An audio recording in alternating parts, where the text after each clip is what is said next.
Indian നാവികസേനയുടെ അന്തർവാഹിനി പൊളിക്കാൻ കണ്ണൂർ അഴീക്കലിലെ സിൽക്കിലെത്തി.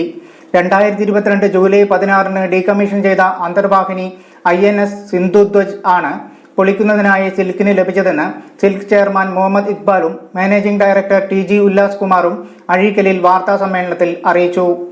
ആദ്യമായാണ് സിൽക്കിന് അന്തർവാഹിനി കപ്പൽ പൊളിക്കുന്നതിനായി ലഭിക്കുന്നത്. സ്വദേശീയവൽക്കരണത്തിന്റെയും നാവികസേനയുടെ ആത്മനിർഭരത കൈവരിക്കാനുള്ള ശ്രമങ്ങളുടെയും പതാകവാഹകരായിരുന്നു ഈ അന്തർവാഹിനിയെന്നും അദ്ദേഹം പറഞ്ഞു. 6 മാസം കൊണ്ട് പൊളിക്കൽ പൂർത്തീകരിക്കും.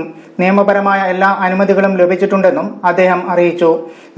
ദക്ഷിണേന്ത്യയിലെ ആദ്യത്തെ ഒരു അന്തർവാഹിനി ആണ് സിൽക്കിന് മുങ്ങിക്കപ്പൽ സിൽക്കിൽ ലഭിച്ചിരിക്കുന്നത്. അപ്പം ഞാൻ ഇതിൻ്റെ ഒരു ചെറിയ ബ്രീഫ് പറയാം.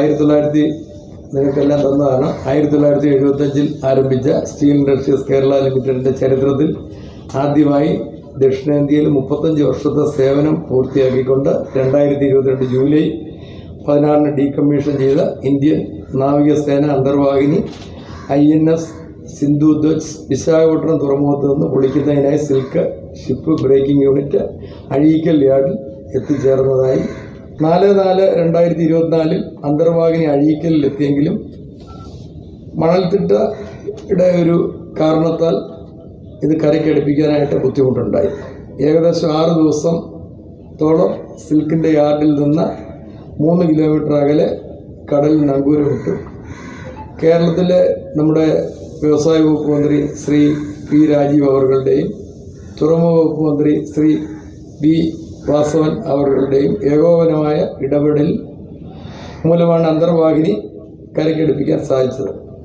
നാവികസേനയുടെ ചരിത്രത്തിൽ ആദ്യമായിട്ടാണ് ഇന്നോവേഷനുള്ള CNS റോളിംഗ് ട്രോഫി ഇന്ത്യയുടെ പ്രൈം മിനിസ്റ്റർ നൽകിയ ഏക അന്തർവാഹിനിയാണ് ഈ സിന്ധുധ്വജ്. ഇരുമ്പുരുക്ക് വ്യവസായങ്ങൾക്ക് ആവശ്യമായ വസ്തുക്കളുടെ ലഭ്യത ഉറപ്പാക്കുന്നതിനും അതുവഴി സിൽക്കിന് കൂടുതൽ വളർച്ച കൈവരിക്കാനും സാധിക്കുമെന്നും ചെയർമാൻ അറിയിച്ചു. സിൽക്കിന്റെ നവീകരണ പ്രവർത്തനങ്ങൾ പൂർത്തീകരിക്കുന്നതോടുകൂടി കൊച്ചിൻ ഷിപ്പ്യാർഡ്, റെയിൽവേ, BEML എന്നിവയിൽ നിന്നും കൂടുതൽ ഓർഡറുകൾ ലഭിക്കുമെന്നാണ് പ്രതീക്ഷിക്കുന്നതെന്നും ചെയർമാൻ അറിയിച്ചു. News desk, Kannur mirror.